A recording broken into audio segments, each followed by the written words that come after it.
Hi everyone, welcome to the very first episode of Crafting Your Career Story. I'm your host, Beatrix Alerte, a current undergrad communications major here at the University of Central Florida. A bit about me, I'm very passionate about helping students, young professionals, and anyone navigating their career, whether it's just starting or rebranding or even just finding encouragement to keep going. This podcast is all about sharing insight, experiences, and strategies from people in different industries, whether that's nonprofit leaders, professionals, creatives, or students just like me figuring things out along the way. Today, we are diving into finding resources, networking, volunteering, and how to make the most of career opportunities. And I'm joined by two amazing guests, Dr. Wickey and Kanisha, who will be sharing their experiences and advices with us. Thank you, Beatrix, for inviting me to be part of Crafting Your Career Story. I love what you're doing, and this is the start of your branding for your career story, so this is wonderful. I am the director of the Internship Program for the Rosen College of Hospitality Management here at the University of Central Florida. I oversee all recruitment for the college and have the opportunity to work with all undergraduate students to find their dream careers. I worked for almost 25 years in the hospitality and tourism industry before coming into education, and now, as this is my fourth career, I like to call it, this is my most favorite career of them all. Hi everyone, my name is Kanisha Clark. I am the graphic design specialist for the Rosen College Internship Department, and I am so excited to be on here today to give advice and give you guys the information you need. A little backstory about myself: I am a recent graduate of the Florida A&M University located in Tallahassee, Florida, obtaining my Bachelor of Science in Graphic Design. So this is very much the first job I ever had straight out of college, so I'm very excited to be here and give you guys insight of just that journey outside of graduating. Again, thank you both for being here with me. So we're going to get started with our first topic, which is something that I had to navigate firsthand when it came to finding resources on campus. As someone who transferred from a community college back in Miami here to UCF, it was pretty much a big switch, and I was preparing myself before I got to UCF. How would I obtain these resources? So I was just looking online, and once I got here, I really saw I had to go beyond and put a face to those resources.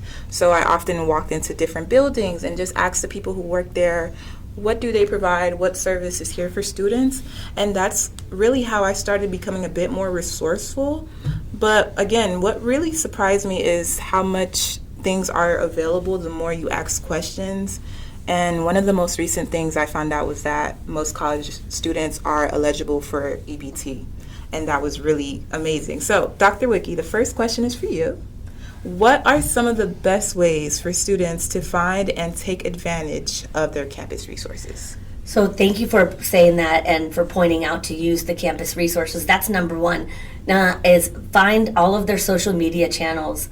The college, your university overall will have main channels, and your individual colleges will also have those channels. So you're looking at the traditional Facebook, Instagram, LinkedIn. LinkedIn will be your best friend.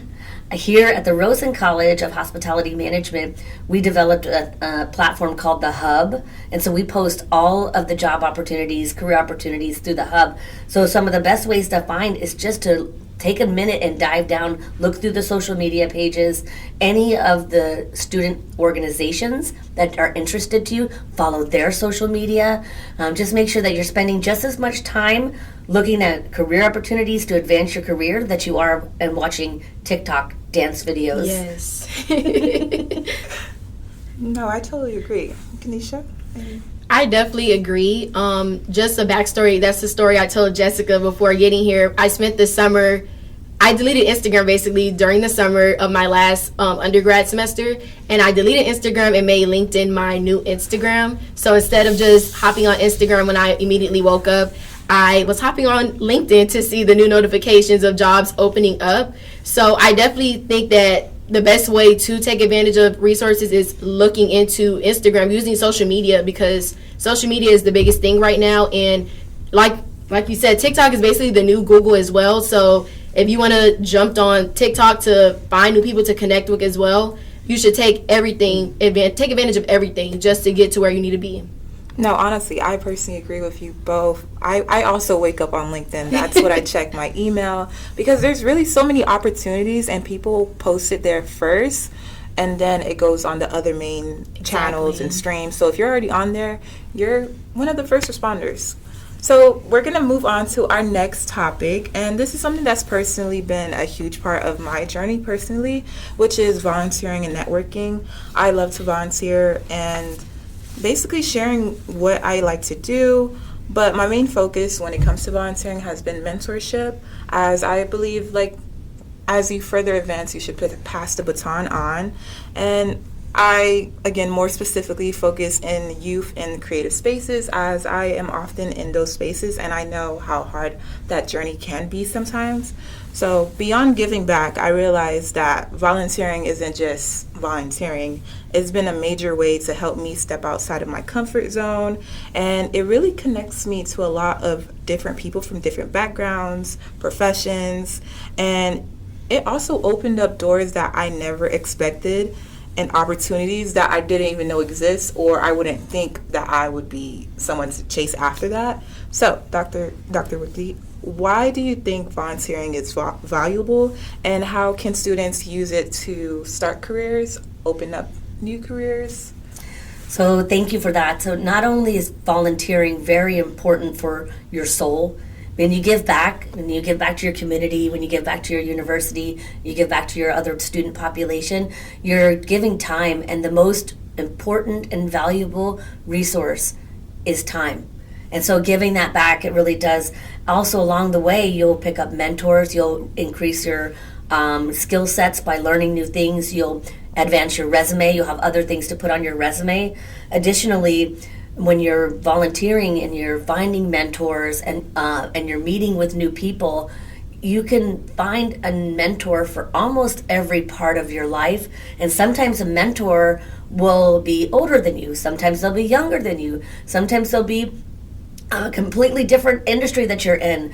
But all of these great volunteer opportunities just put you in the place of meeting other people that you could have this mentoring relationship with, that just helps to advance your career and make you a more rounded soul. Honestly, it really do make you more well-rounded, and also you're doing a good thing that will benefit us all in the end. So, Kanisha, what's your take? Have you ever had any opportunities from volunteering?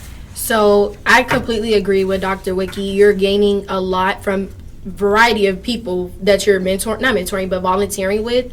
I've had opportunities to volunteer while being on the FAMU campus. So while being a part of the FAMU chapter Sisters Incorporated, and then being an initiate of the Beta Alpha chapter of Delta Sigma Theta Sorority Incorporated, I've had the opportunity to not only just give back to the Tallahassee community while I was up there, but also gaining those soft skills that you don't even pick up that you're gaining on the way. So you're learning how to become a leader. You're learning how to manage a committee. You're learning how to manage a group of people, and learning how to even plan things while you're doing giving back to the community.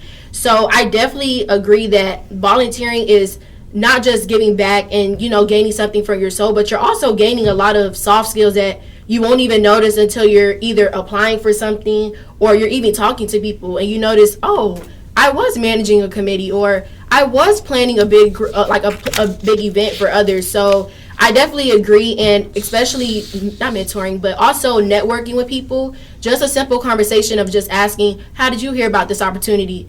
Right there, you're gaining a network from them, and then you're gaining another network. So I definitely would say go out there and volunteer, because while you're also giving back, you're also going to gain something as well in various ways.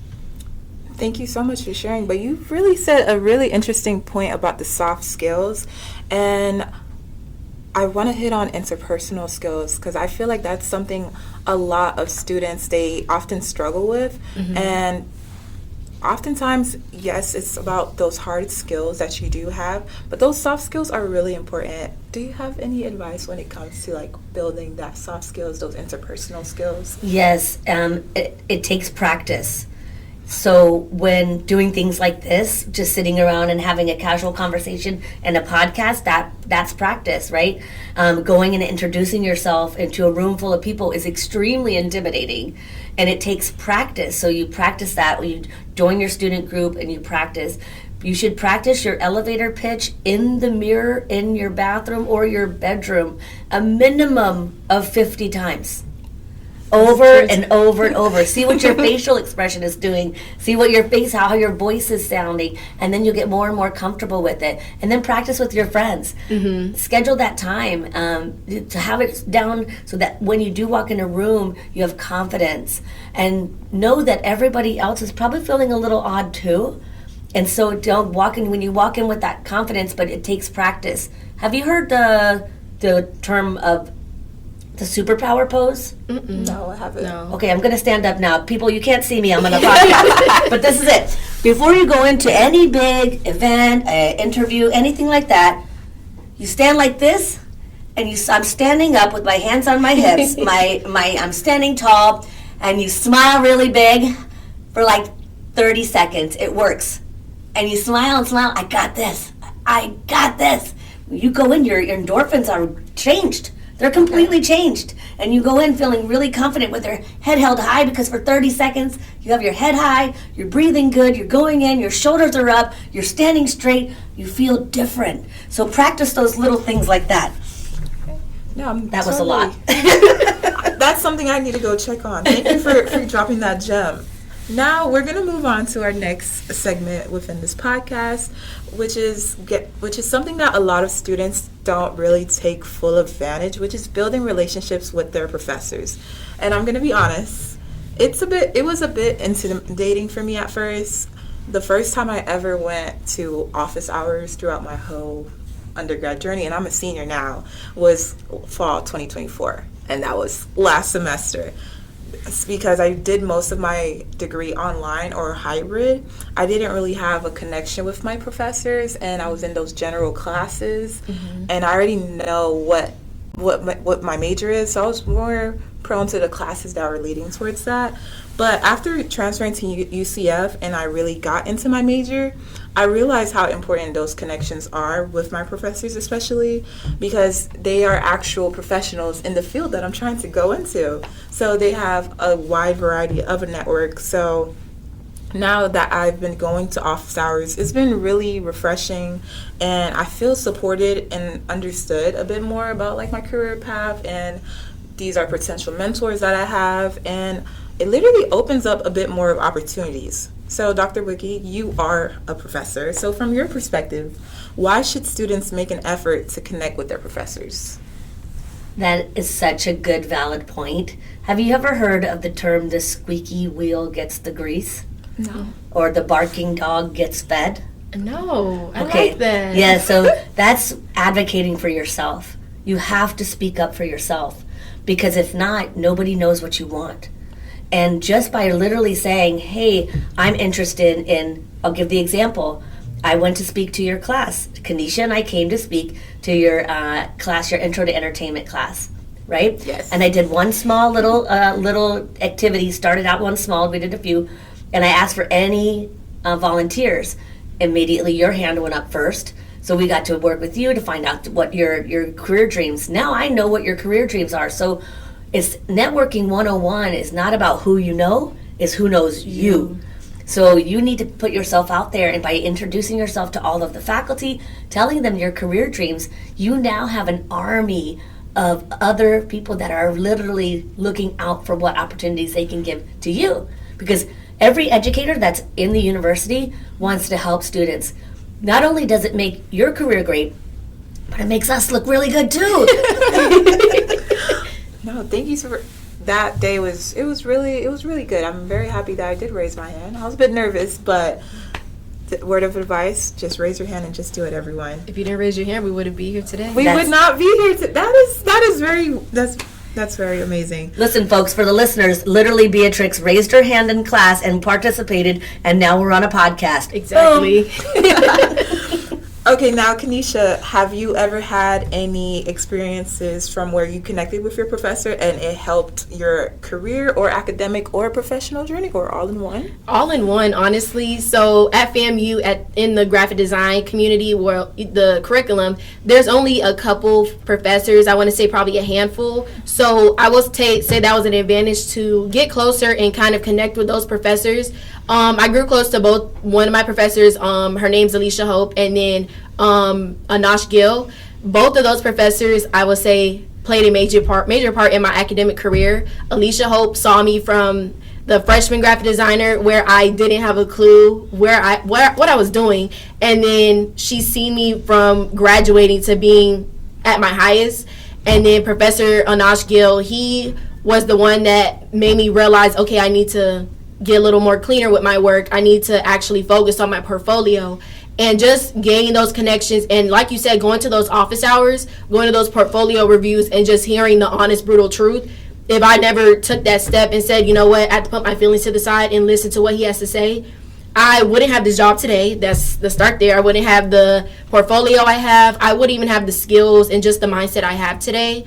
They helped me academically and career-wise, just making me realize you need to be serious about your work if you want others to be serious about your work as well.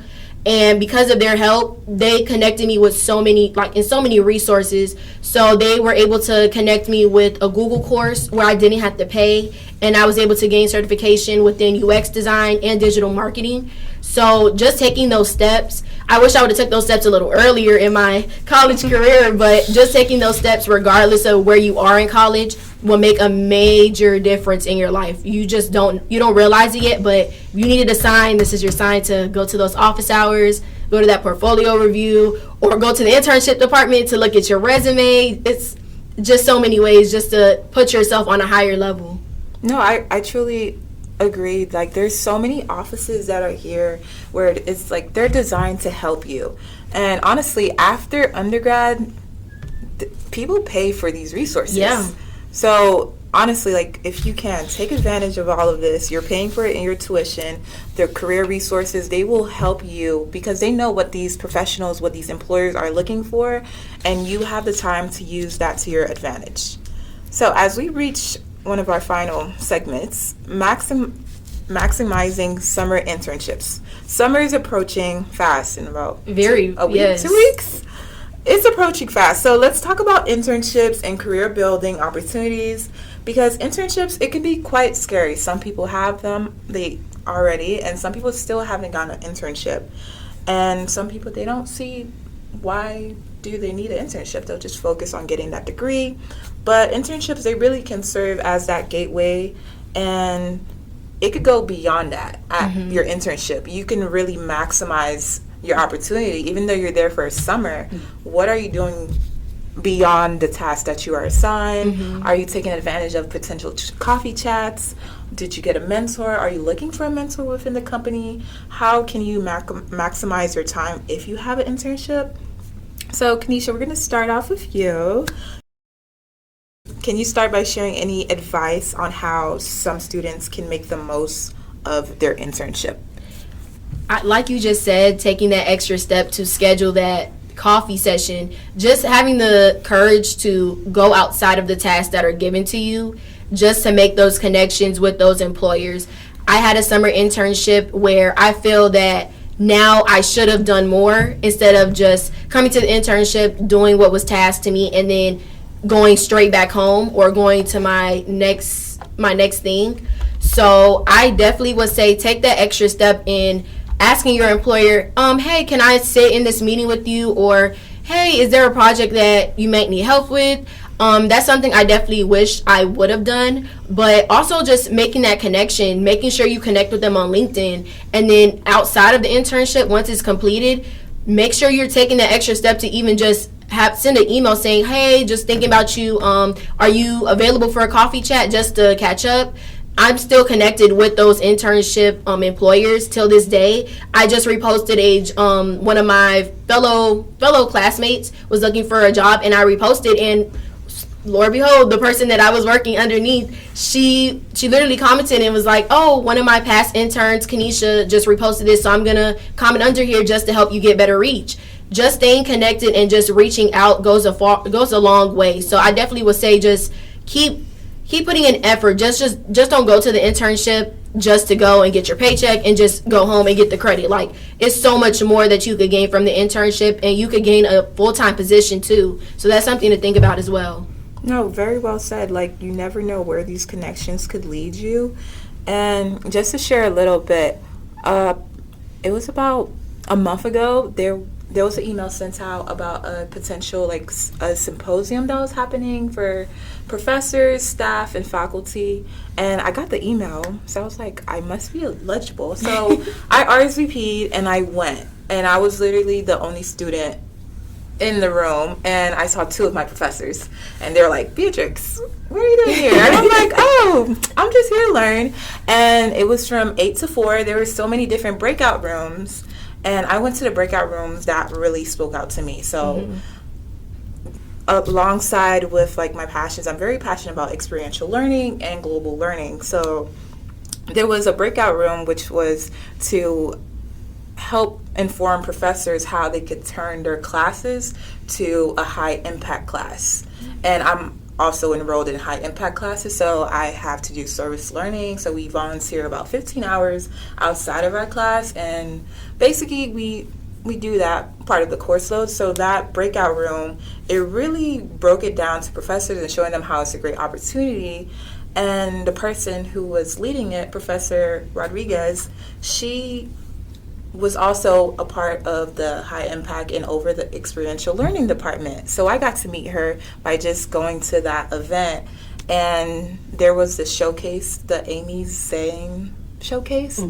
And I got to participate in it because I was like, oh, I'm in the service learning class, and I wanted to showcase my reflection.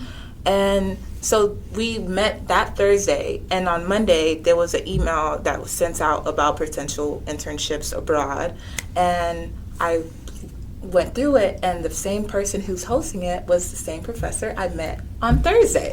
So just a few days prior, and we already made that connection. We talked, and I told her about my aspirations. So when it was time to have that interview for this internship, it really felt like a refresher because we already had that established relationship. And it was just really it was just heartwarming to just see I put myself in a room that I know that I want to be in versus just just sitting and standing in the crowd, just blending in. Right, it was just fearful because I was like, there's probably not going to be other students there, but I know this was something that I want to have a part of my future, and just see how it just led to another grander opportunity. So that was just really amazing. I wanted to share, but that's really awesome. And that is exactly what will stand you out against the crowd, is doing things like that. Good job. Thank you. I must ask, Dr. Wickey, do you have any advice for students who are looking for experiences outside of formal internships? So if they don't have an internship this summer, what can they do throughout that gap period so they could gain some experience and have a fulfilling summer? So the first thing is job shadowing. So there's an opportunity formalized to job shadow through UCF through the Night Shadow program, but that's offered in the fall and the spring. Over the summer, take time, look at somebody who has your dream job on LinkedIn, reach out to them and ask them for a virtual coffee. Hey guys, I'm a student studying here at the UCF, and I'd like to reach out for a virtual coffee and just talk to you. Most people are going to want to help. Additionally, volunteer, like we talked about before. Go out there, volunteer at different events. As you did, go find a conference to attend or a free conference to attend. Give back in your community in any way that you can. And then lastly, LinkedIn Learning. LinkedIn Learning is huge. They have hundreds of courses that come with certification that will help you to advance your career. No, well said again. Thank you. Do you have anything you want to add, Kanisha? I was just about to add the LinkedIn Learning as well, so she got me there. But I think you covered mainly everything, just taking that step to grow yourself during the summer instead of sitting in the house and kind of being upset or just sad not having a good internship. Find a solution to the problem. Find a solution to where you could put yourself above another person that may be interested in the same career as yourself. So I definitely agree. LinkedIn Learning, going out there, networking, attending conferences, and also gaining new skills, whether it's not on LinkedIn Learning or just looking on YouTube to gain more experience in things. I have one final comment on that, and thank you for talking about YouTube and then the LinkedIn Learning as well. So if you think about it, every single person at this university is going to graduate with a piece of paper that says the University of Central Florida. Yes. So there's 72,000 students. So what is going to stand you out against the other students? Your internships, your volunteering in the community, your LinkedIn Learning certifications, and then the most important, your involvement with student and professional organizations. Join professional organizations, join student organizations, become a leader on that organization, and just like you did with your sorority and all of your efforts, and it helped you to build your skill sets and then stand out against the crowd. Yes. Oh, another thing too is also use the summer to polish up your resume and your LinkedIn. Make sure you're utilizing your LinkedIn profile to the most. Update your headshot, update your caption, update your bio, update everything that you can. So, like we said, you could stand out against others that are applying to those same positions as yourself.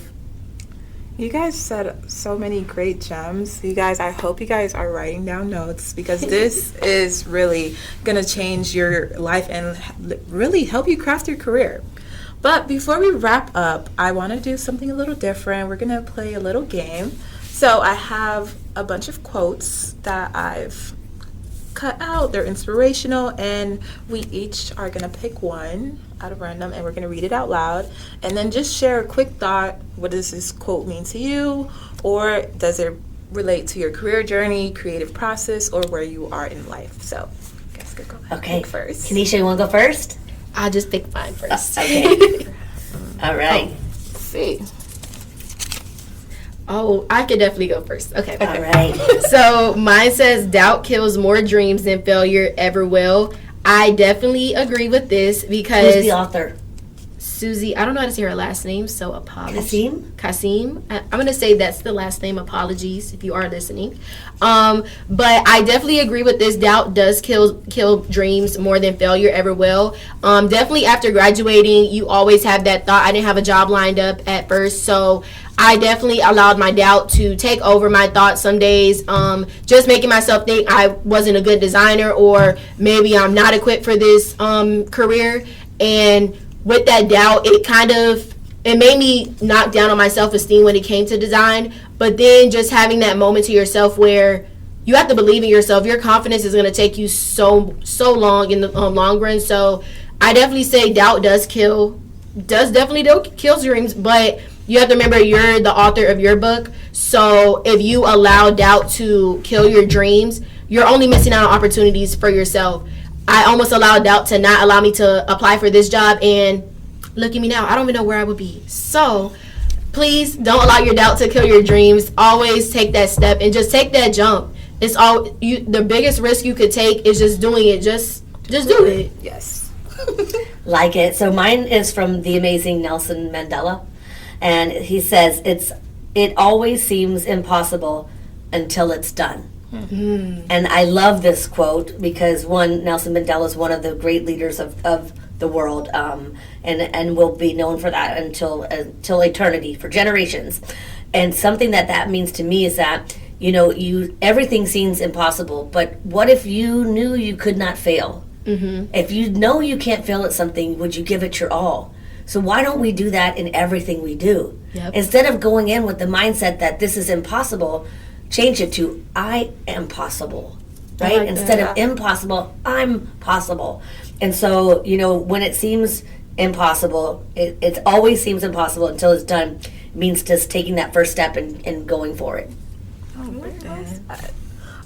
So my quote is by Dorit Sher.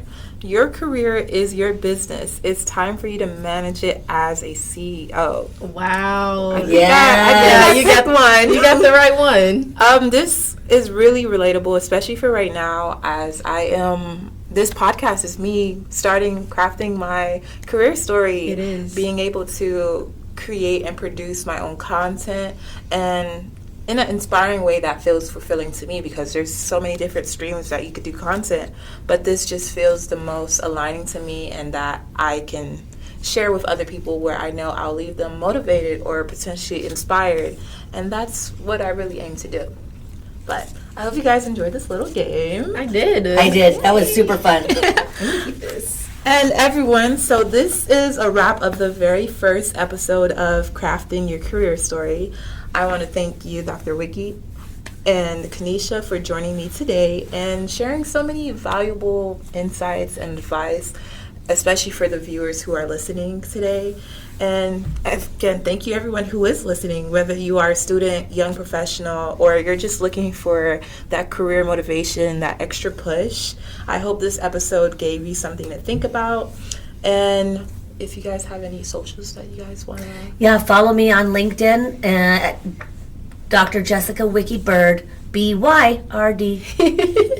You guys could all follow me on LinkedIn as well, Kanisha Clark. Hopefully, I'll spell it out, Kanisha Clark. If you are a part of the hub, I am the one that's always sending announcements. So you guys could use my name there as well. And you guys can also follow me at BeatrixA001 and also subscribe to the channel. Don't miss out on future episodes. There will be very much more coming, especially this summer, from everything personal branding, job searching, networking tips, and much more. Until next time, keep pushing forward and start crafting your own career story. Bye, guys.